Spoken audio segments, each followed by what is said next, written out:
Okay, तो आज हम पॉलिटिकल डेमोक्रेटिक्स इस सब्जेक्ट का जो हमारा फोर्थ चैप्टर है वर्किंग ऑफ इंस्टीट्यूशंस यानी कि संस्थाओं का कामकाज, इस टॉपिक में हम द प्रेसिडेंट यानी कि राष्ट्रपति इस पॉइंट का अध्ययन करने जा रहे हैं। इससे पहले कि हमने पावर्स ऑफ प्राइम मिनिस्टर इसकी इंफॉर्मेशन, प्रधानमंत्री को कैसे अधिकार दिए हैं, किस तरह से वो अपने अधिकार का इस्तेमाल करते हैं, इसकी इंफॉर्मेशन हमने ली है।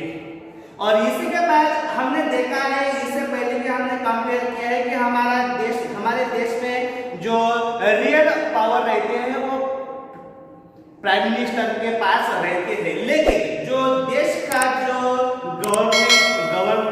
सरकार है या गवर्नमेंट है वो राष्ट्रपति के नाम से चलाए जाते हैं। तो अगर जो पूरा सरकार है राष्ट्रपति के नाम से अगर चलाया जाता है तो क्या है राष्ट्रपति, ये जो पद है इसकी इंफॉर्मेशन, कौन से अधिकार या राष्ट्रपति किसे कहते हैं, ये सब इंफॉर्मेशन इस टॉपिक में हम देखने वाले हैं। देखो यहाँ पर द प्रेसिडेंट यानी कि राष्ट्रपति, while the prime minister is the head of the government, मतलब ये, और यहाँ हमने देखा है, इससे पहले भी हमने देखा है कि prime minister real authority, real power उनके हाथ में रहते हैं, लेकिन आज प्रधानमंत्री के सरकार का जो भी प्रभाव होता है, while the prime minister is the head of the government,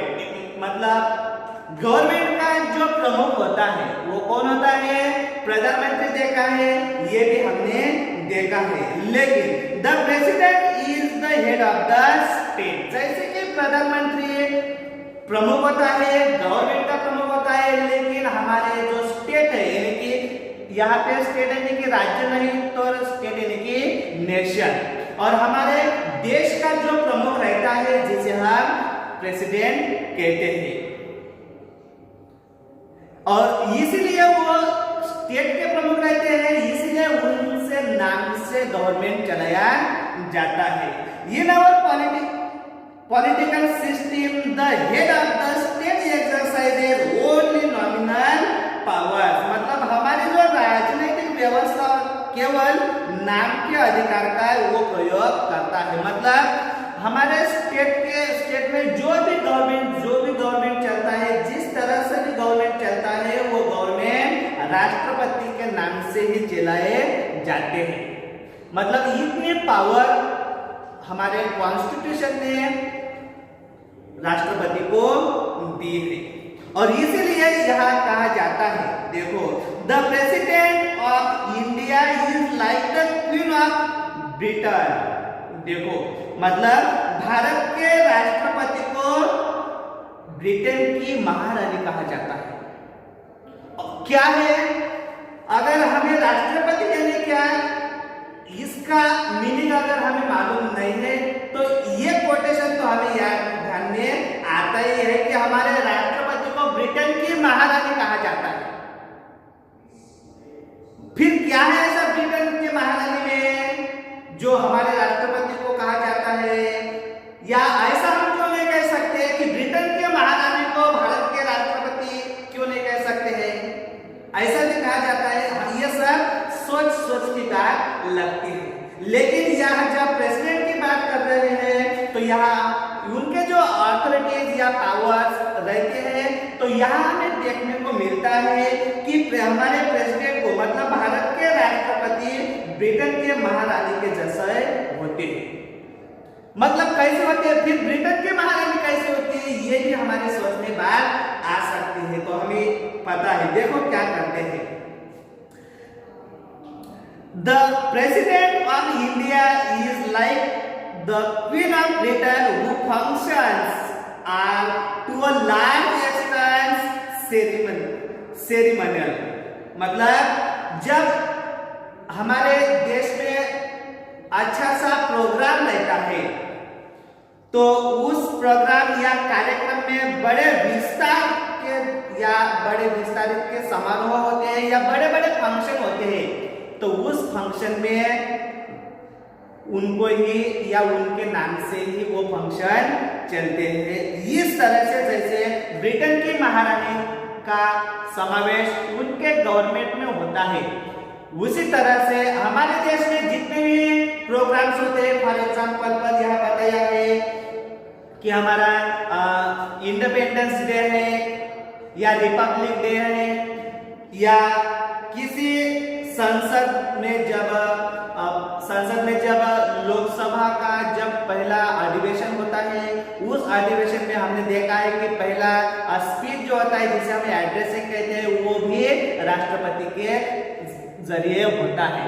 मतलब इस तरह से हमें पता चलता है कि राष्ट्रपति को कितनी अहम या इम्पोर्टेंट रिस्पॉन्सिबिलिटीज दी गई है, और इसीलिए वो राष्ट्रपति देश के प्रमुख या राज्य के प्रमुख माने जाते हैं।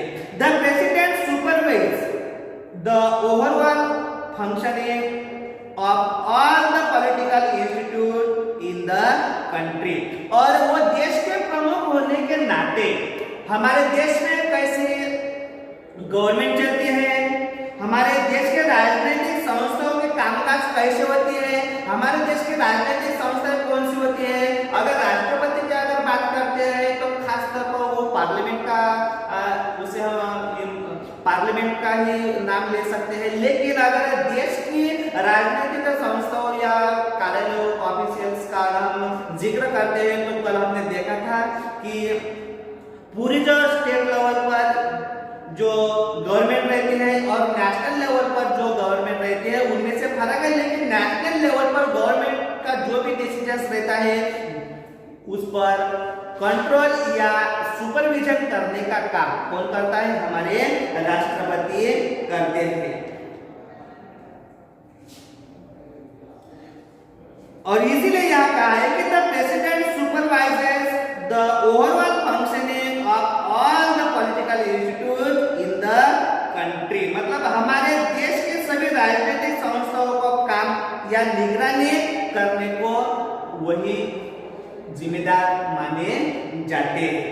इसके बाद so that they operate in harmony to achieve the objective of the state, मतलब देखो यहाँ पर सो दैट दे ऑपरेट यानी कि वे राजनीतिक उद्देश्यों को हासिल करने के लिए मिलजुल कर रहने का काम करते हैं। उन्हें बहुत ही हमारे कॉन्स्टिट्यूशन ने अधिकार दिए हैं, पावर्स दिए हैं, लेकिन ज्यादा से ज्यादा रियल गवर्नमेंट में वो इंटरफेयर करने के अलावा ज्यादा से ज्यादा मिलजुल कर काम करने का प्रयास करते हैं, ताकि हमारा गवर्नमेंट अच्छी तरह से डिसीजन ले सके। इसलिए उनको वो ज्यादा से ज्यादा सपोर्ट भी करते हैं। The president is not elected directly by the people. इससे पहले कि हमने देखा है कि प्राइम मिनिस्टर डायरेक्टली क्या होते हैं, बाय द पीपल से इलेक्टेड रहते हैं, मतलब लोगों की ओर से वो चुनाव लड़ते हैं या चुने हुए होते हैं। और हमें डेमोक्रेसी का मीनिंग ही मालूम है, democracy is the by the people for the people of the people, यानी कि लोगों का लोगों के लिए लोगों के जरिए जो शासन चलाया जाता है जिसे हम डेमोक्रेसी कहते हैं। और यहाँ अगर हम देखते हैं तो प्रेसिडेंट लोगों की ओर से इलेक्टेड नहीं रहते हैं, और इसीलिए यहाँ पे कहा है कि the president is not elected directly by the people, मतलब राष्ट्रपति का चयन जनता की ओर प्रत्यक्ष रूप से नहीं होता है। इसीलिए उनको जो रियल पावर हमें जो प्राइम मिनिस्टर को दिए हैं, वो प्राइम मिनिस्टर जो अधिकार दिए हैं वो शायद राष्ट्रपति को नहीं है, क्योंकि वो by the elected by the people नहीं है। देखो the elected members of parliament जिसे हम एमपीज कहते हैं, मतलब मेंबर ऑफ पार्लियामेंट जिसे हम सांसद कहते हैं, और हमें मालूम है the elected members of parliament and elected members of the legislative assembly, यानी कि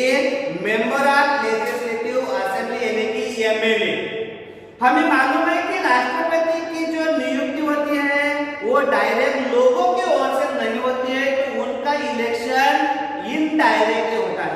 जैसे कि प्राइम मिनिस्टर को हम जब सांसद को वोटिंग करते हैं, वो हमारे रिप्रेजेंटेटिव रहते हैं और वो रिप्रेजेंटेटिव प्राइम मिनिस्टर को चुनते हैं, और इसीलिए प्राइम मिनिस्टर लोगों में से एक है, लोगों का है, ऐसा माना जाता है। इसीलिए लोगों को शासन चलाने के लिए उनको इस्तेमाल किया जाता है।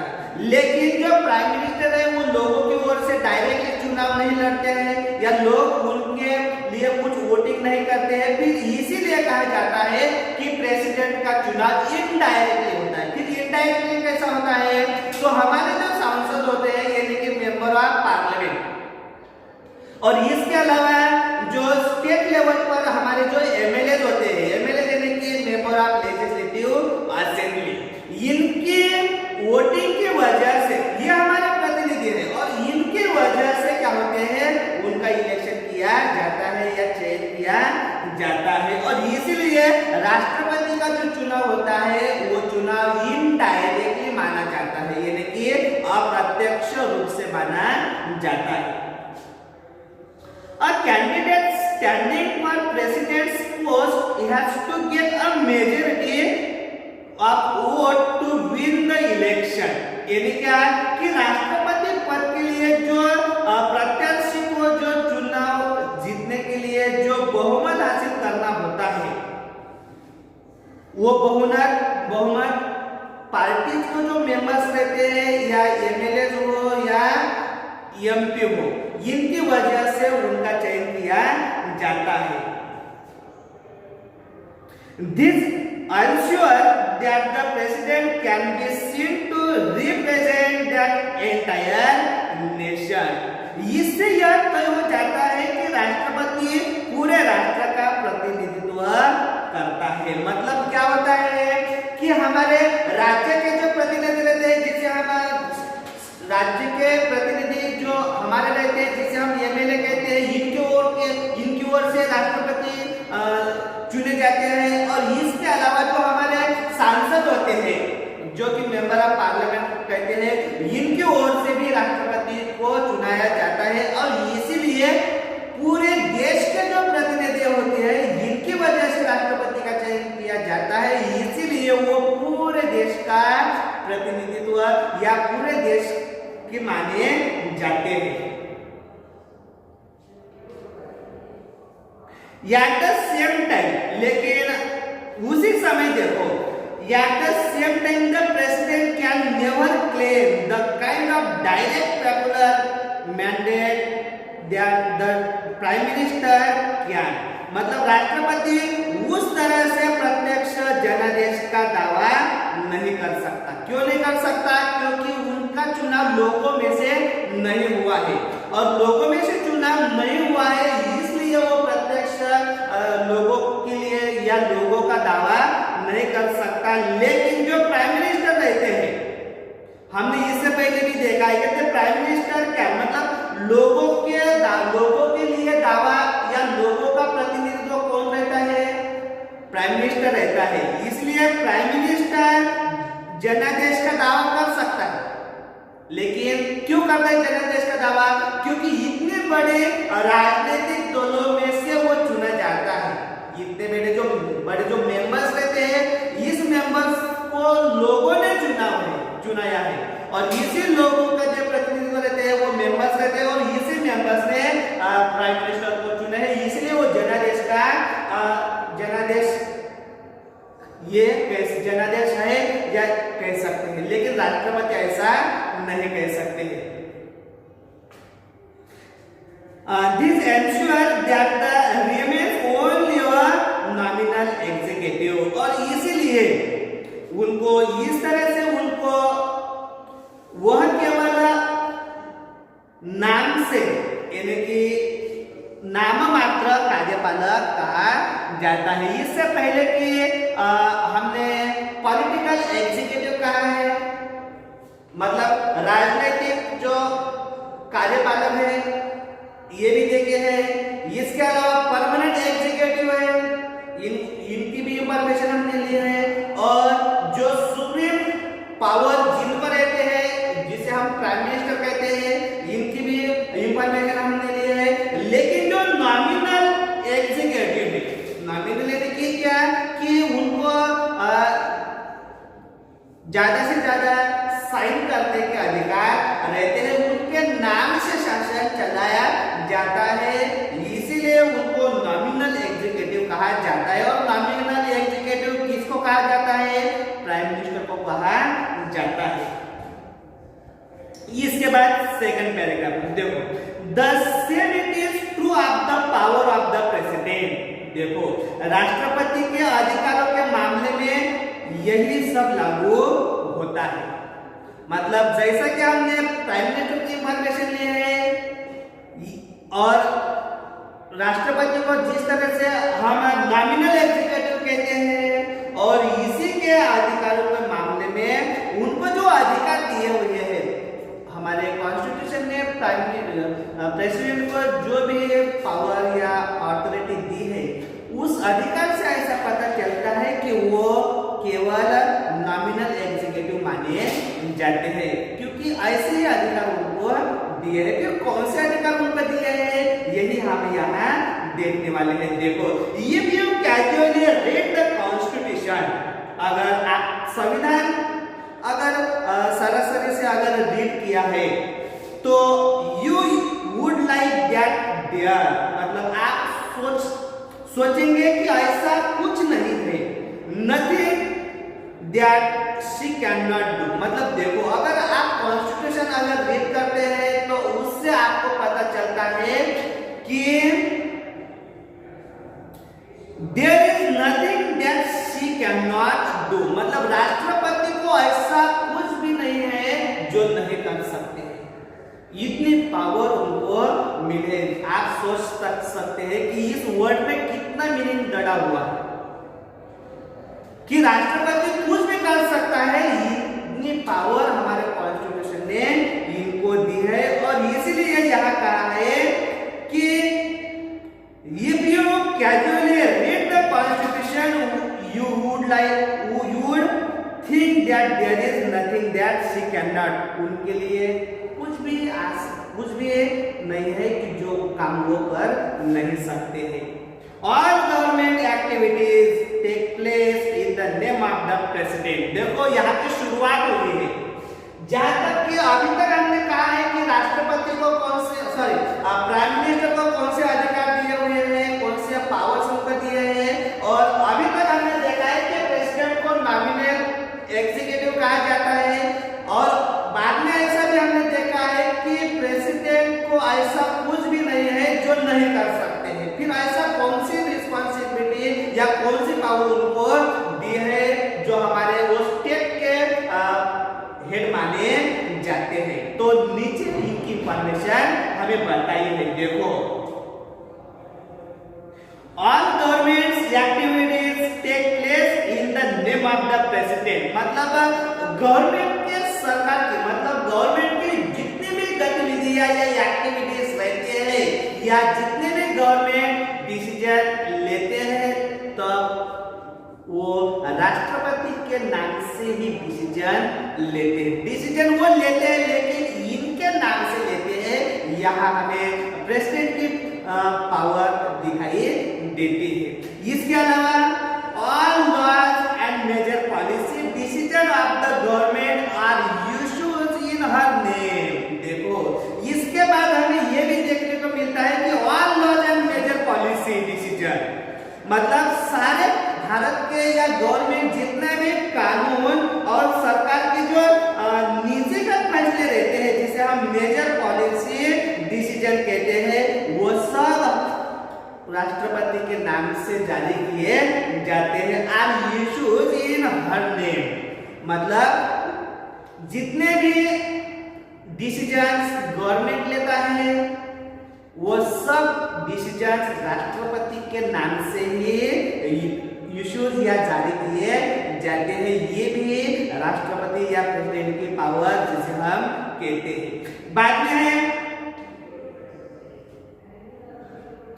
This include the appointment of. देखो, अब यहाँ पे हमने देखा है कि गवर्नमेंट की जितनी भी एक्टिविटीज रहती है वो प्रेसिडेंट के नाम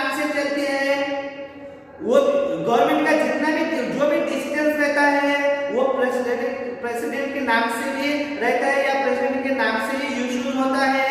तो फिर ऐसे कौन सी एक्टिविटीज या कौन से डिसीजंस रहते हैं जिनमें या जिनके नाम से ये चलाए जाते हैं। तो उनमें से पहला है, देखो, this include the appointment of the chief justice of India.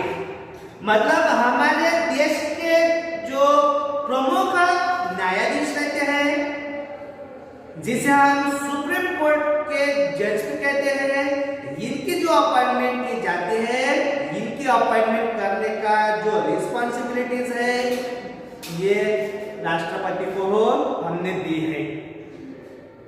The chief justice of India मतलब भारत के मुख्य न्यायाधीश, इनके भी अपॉइंटमेंट राष्ट्रपति करते हैं।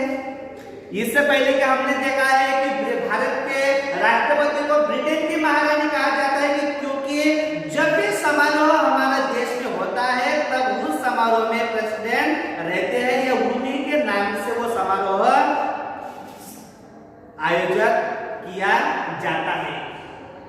और यहाँ पे फॉर एग्जाम्पल पर यहाँ हमें देखा है कि this include the appointment of the chief justice of India मतलब वह भारत के मुख्य न्यायाधीश, द जज of the supreme court and the high court of the state.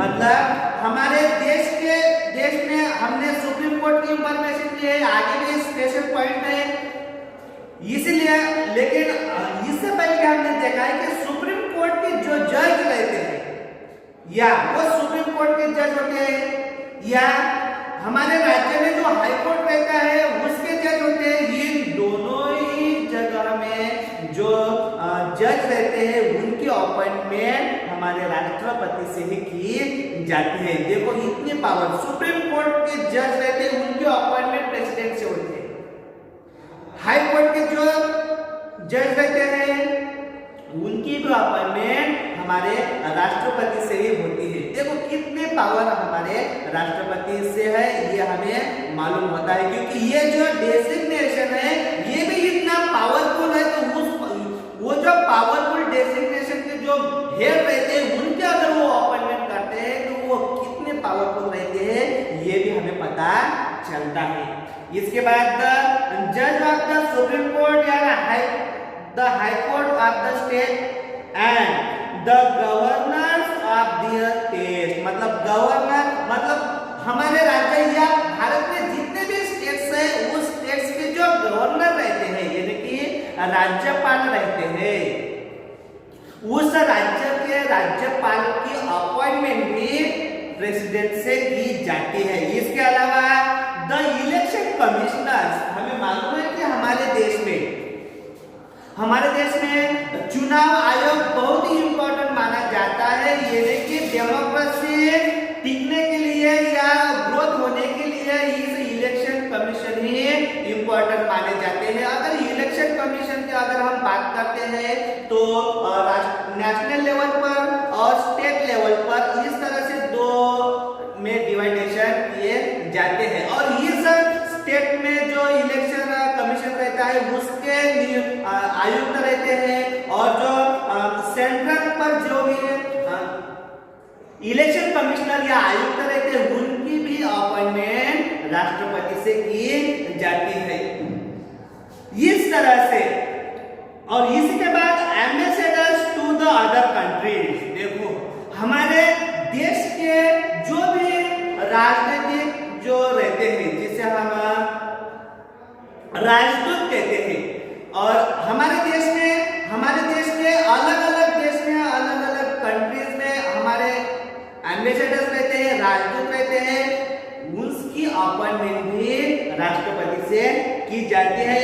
एक से मतलब इन सब लोगों की जो अपॉइंटमेंट रहती है जिसमें सुप्रीम कोर्ट के जज रहते हैं, हाई कोर्ट के जज रहते हैं, गवर्नर रहते हैं, इलेक्शन कमिश्नर रहते हैं और एम्बेसडर ऑफ द कंट्रीज रहते हैं, इन सब की अपॉइंटमेंट राष्ट्रपति की ओर से की जाती है। और इसे यही नहीं, इसके अलावा all the international treaties and agreements are made in the name of the president. मतलब हमारे देश में जो अंतरराष्ट्रीय या इंटरनेशनल जो भी कॉन्ट्रैक्ट होता है जिसे हम टेरिटरीज कहते हैं या एग्रीमेंट्स कहते हैं जिसे हम समझौता कहते हैं, are made in the name of the president. ये सब किसके नाम से चलते हैं?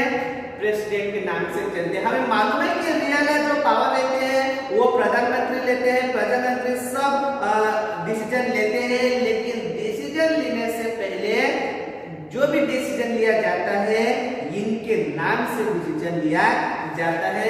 इससे हमें पता चलता है कि प्रेसिडेंट क्या है। The president is the supreme commander. इसके अलावा जो लास्ट पॉइंट जो प्रेसिडेंट की अगर हम अथॉरिटी या पावर की अगर हम बात करते हैं तो लास्ट पॉइंट ये बताया है कि the president is the supreme commander of the defence force of India. हमारे देश में जो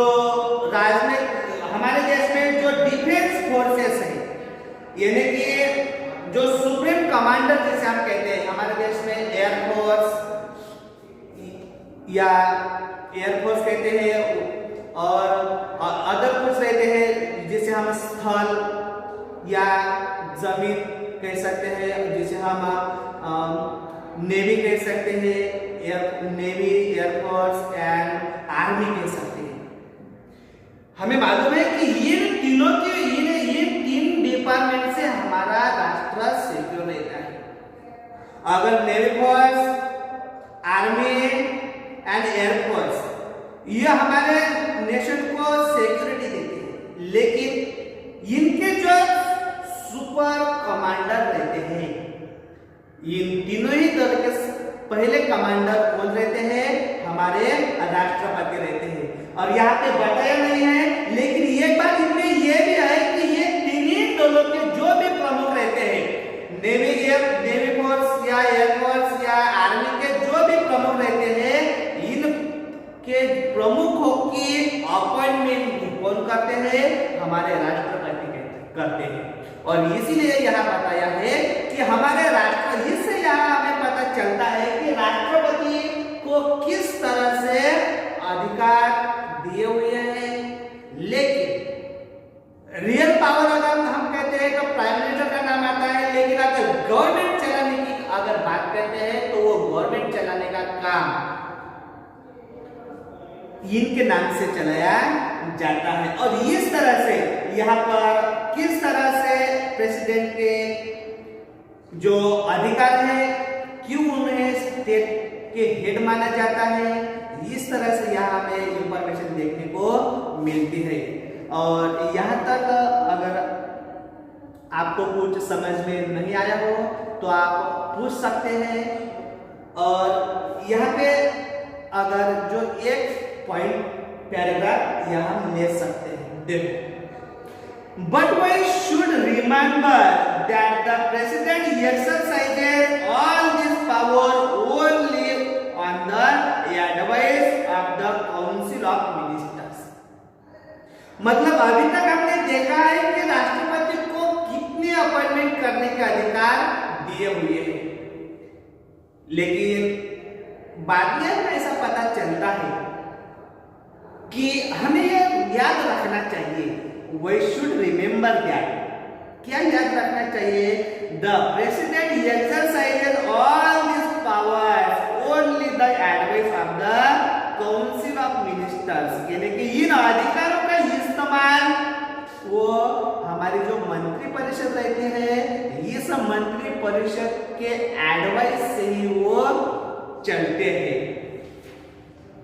The Prime Minister can ask the Council of Ministers of reconsider its advice। मतलब राष्ट्रपति मंत्री परिषदों को अपने सलाह पर पुनर्विचार करने का भी उनको अधिकार है। फॉर एग्जाम्पल पर इससे पहले हमने देखा है कि अगर पार्लियामेंट ने जो भी बिल पास किया है या विधेयक पारित किया है या सम्मत किया है, अगर राष्ट्रपति को ऐसा लगता है कि इस विधेयक का रूपांतर कानून में नहीं होना चाहिए, तो वो दोबारा वंस अगेन पार्लियामेंट के पास वो सेंड कर सकते हैं या भेज सकते हैं। ये भी उनको अधिकार दिया हुआ है। लेकिन ये अधिकार में कुछ हमें लिमिट, अगर हम इस अधिकार की अगर ज्यादा डीप इंफॉर्मेशन लेने का प्रयास करते हैं तो हमें ऐसा लगता है कि उनको जो पावर्स दिए इनमें भी कुछ लिमिटेशंस रहते हैं। जो लिमिटेशंस उनमें रहते हैं उसकी इंफॉर्मेशन हम अगले टॉपिक में या अगले लेक्चर में लेने वाले